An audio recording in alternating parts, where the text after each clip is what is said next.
عید الاضحیٰ کی قربانی۔ ایک گاؤں میں ایک چھوٹا سا خاندان رہتا تھا۔ اس خاندان میں ایک سلطان، اس کا ماں باپ اور اس کا بیوی رہتے تھے۔ سلطان کا باپ بہت بوڑھا ہو چکا تھا اور سلطان جنگل میں لکڑی کاٹنے کا کام کرتا تھا۔ تو ایک بار سلطان کی ماں کہنے لگی، ارے بیٹا، عید الاضحیٰ کو 2 دن بچے ہیں، قربانی کرو گے کیا؟ ہاں بیٹا، اس سال میں بھی بہت بوڑھا ہو چکا ہوں، میں بھی اس سال میں کچھ نہیں کر سکتا ہوں۔ اگر آپ کے پاس روپے ہے تو قربانی کرو، کیونکہ قربانی میں بہت ثواب نبی کریم صلی اللہ علیہ وآلہ وسلم نے فرمایا ہے۔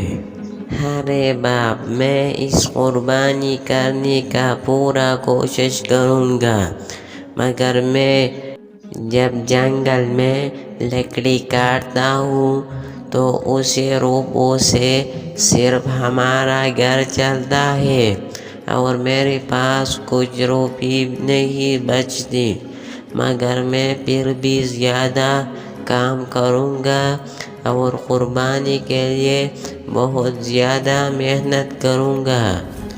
تو پھر سلطان پریشان ہو کر وہاں سے چلا جاتا ہے اور سلطان پریشانی میں ایک جنگل کے راستے میں چلتا ہے اور سلطان ایک جگہ میں تھک جاتا ہے اور ایک درخت کے نیچے بیٹھ جاتا ہے اور اللہ تعالیٰ سے دعا مانگنے لگتا ہے۔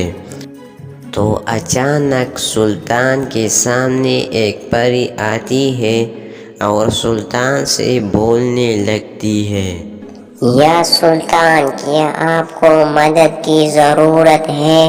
میں آپ کا مدد کر سکتا ہوں۔ تو پھر سلطان اپنی کمزوری کے بارے میں بتاتا ہے۔ تو یہ بات ہے، میں تمہیں ایک بکری دیتا ہوں اور آپ اس بکری پر قربانی کریں۔ تو پھر پری سلطان کو بکری دے کر وہاں سے غائب ہو جاتا ہے اور سلطان اللہ تعالیٰ کا شکر ادا کر وہاں سے بکری لے جاتا ہے اور بکری پر قربانی کرتا ہے۔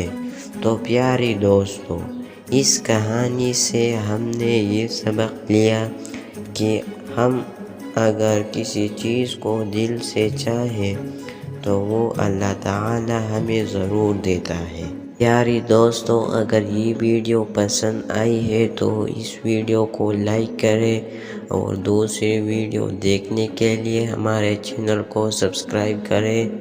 تو ملتے ہیں نئی ویڈیو کے ساتھ۔ السلام علیکم۔